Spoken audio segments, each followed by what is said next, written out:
नमस्कार प्यारे विद्यार्थियों, भूगोल की ऑनलाइन क्लास में आपका स्वागत है।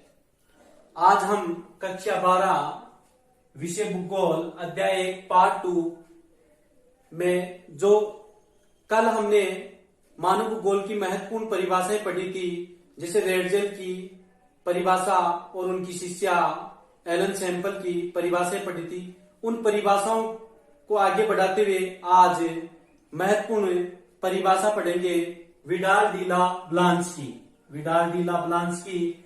और ये फ्रांसीसी भूगोलवेत्ता थे। विडाल डी ला ब्लांच कहां के भूगोलवेत्ता थे? फ्रांस के भूगोलवेत्ता थे और इनको संभववाद का जनक कहा जाता है। इंपॉर्टेंट क्वेश्चन है, संभववाद का जनक किसे कहा जाता है? तो संभववाद का जनक फ्रांस के विद्वान विडाल डी ला ब्लांच को कहा जाता है। इसके अलावा हमने कल जो चैप्टर पढ़ा था उसमें नियतिवाद एक विचारधारा पढ़ी थी और नियतिवाद विचारधारा में हमने प्रकृति को प्रबल माना था, लेकिन संभववाद में मानव को प्रबल माना गया है। संभववाद में किसको प्रबल माना गया? मानव को, जबकि नियतिवाद में हमने प्रकृति को प्रबल माना था। इसके बाद में विडाल डी ला ब्लांच ने प्रसिद्ध परिभाषा दी है मानव भूगोल की। तो इस परिभाषा को हम इनवाइटेड कॉमा में लिखेंगे, पृथ्वी को नियंत्रित करने वाले भौतिक नियम व पृथ्वी पर निवास करने वाले जीवों के पारस्परिक संबंधों का संश्लेषित अध्ययन करना ही मानव भूगोल कहलाता है। विडाल डी ला ब्लांच ने कहा कि जो पृथ्वी को नियंत्रित करने वाले जो भौतिक यानी प्राकृतिक नियम है, वह पृथ्वी पर निवास करने वाले जो जीव जंतु या मनुष्य है, उनका जो आपस में जो पारस्परिक संबंध होता है, उनका संश्लेषित यानी क्रमवार अध्ययन करना ही मानव भूगोल कहलाता है। ये कथन या परिभाषा किसकी है? विडाल डी ला ब्लांच की। इसके बाद में जो जो मानव भूगोल का विकास हुआ, उसके बाद में डिकेन व पीट्स महोदय ने भी एक प्रयास किया मानव भूगोल को परिभाषित करने का, और उन्होंने कहा कि मानव व उसके कार्यों का अध्ययन करना ही, डिकेन व पीट्स के अनुसार मानव व उसके कार्यों का अध्ययन करना ही मानव भूगोल कहलाता है। तो ये प्रश्न इस प्रकार से कुछ कथन दे देगा आपको, और ये कथन किस विद्वान ने दिया, इस प्रकार से भी पूछा जा सकता है। तो मानव व उसके कार्यों का अध्ययन करना मानव भूगोल कहलाता है, ये कथन किस विद्वान का है? डिकेन व पीट्स का है। इसके बाद में जीन ब्रूस महोदय ने, ये अमेरिकन भूगोलवेत्ता थे, इन्होंने मानव भूगोल को परिभाषित करने का प्रयास किया। इनके अनुसार, जीन ब्रूस के अनुसार, जिस प्रकार अर्थशास्त्र का संबंध कीमतों से है, भूगर्भ शास्त्र का संबंध चट्टानों से अर्थात पृथ्वी की आंतरिक संरचना का संबंध चट्टानों से है, वनस्पति शास्त्र का संबंध पौधों से है, मानवाचार विज्ञान का संबंध जातियों से है तथा इतिहास का संबंध समय व काल से है, उसी प्रकार भूगोल का संबंध भी स्थान या किसी प्रदेश से है, अर्थात पृथ्वी से है। हमने दो विचारधाराएं पढ़ ली। नियतिवाद जिसकी कट्टर समर्थक थी एलन सैंपल, जो किसकी शिष्या थी? रेडजेल की। इसके बाद में आया संभववाद। जैसे जैसे मानव भूगोल का विकास हुआ, दोनों विचारधाराओं को नकार दिया गया और एक मध्य मार्ग अपनाया गया। नियतिवाद व संभववाद के मध्य मार्ग को किस नाम से जाना जाता है? नवनियतिवाद के नाम से जाना जाता है, और इसके प्रवर्तक थे ऑस्ट्रेलियन भूगोलवेत्ता गिरफिथ टेलर। नवनियतिवाद जो विचारधारा थी, उसके प्रवर्तक कौन है? ऑस्ट्रेलियन भूगोलवेत्ता गिरफिथ टेलर।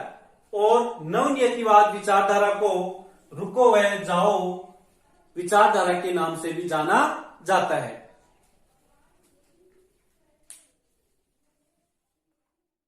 प्रकृति को समझाइए। बोर्ड परीक्षा में ये प्रश्न 2 नंबर का पूछा जा सकता है। इस अध्याय में अधिकांश प्रश्न 2 या 1 नंबर के पूछे जाते हैं, जो मानव भूगोल के मूलभूत क्षेत्र हैं इस अध्याय में, अर्थात अध्याय 1 में।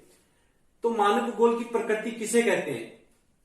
तो मानव भूगोल की प्रकृति को समझाने से पहले हमने अभी जो जीन ब्रूस की जो मानव भूगोल की परिभाषा पढ़ी थी या समझी थी, वो लिखेंगे।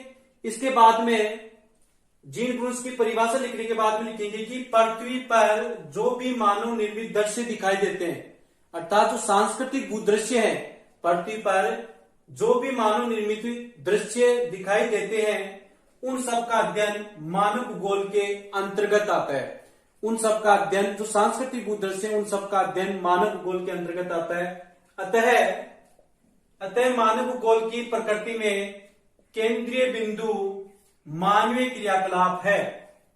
मानवीय क्रियाकलाप है अर्थात मानवीय क्रियाकलापों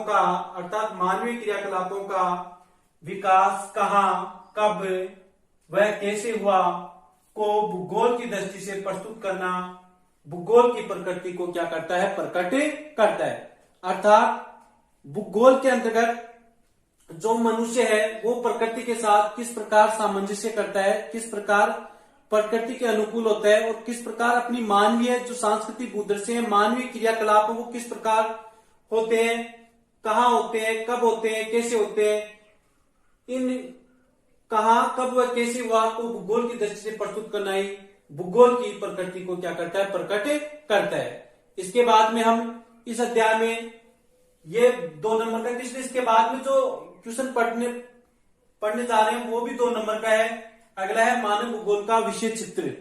देखो मानव भूगोल के 6 विषय चित्र बताए गए हैं। इस अध्याय में मानव भूगोल के 6 विषय चित्र बताए गए हैं। तो आज हम 6 विषय चित्र जानेंगे और कल इन पर चर्चा करेंगे। आज हम 6 मानव भूगोल के जो 6 विषय चित्र वो जानेंगे और कल इन पर चर्चा करेंगे।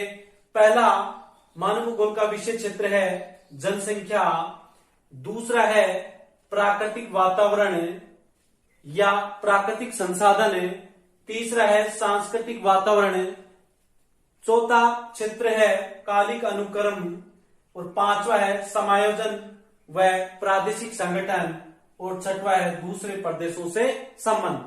कल हम इन पर विस्तार से चर्चा करेंगे। तो यहां पर देखो ये कब, कहां, कब व कैसे हुआ, मानवीय क्रियाकलापों का विकास कहां, कब व कैसे हुआ। जिससे एक गणित का विद्यार्थी एक वृक्ष को देखता है तो वो उसकी ऊंचाई वगैरह, उसकी शाखाओं की लंबाई वगैरह क्या है, इसको कब, कहां व कैसे के संदर्भ में देखता है। जबकि एक बायोलॉजी का विद्यार्थी वो ये देखता है कि उसको पानी कहां से मिल रहा है, उसको वो कितनी वातावरण में ऑक्सीजन छोड़ता है, उससे कौन कौन सी जड़ी बूटियां बनाई जाती हैं और वो इसको कहां, कब व कैसे के व्यू में देखता है। इसी प्रकार भूगोल जो मानवीय क्रियाकलाप है, जो सांस्कृतिक भूदृश्य है, उनको कहां, कब व कैसे की दृष्टि से देखती है तो उसको मानव भूगोल की प्रकृति को क्या करता है, वो प्रकट करता है। धन्यवाद।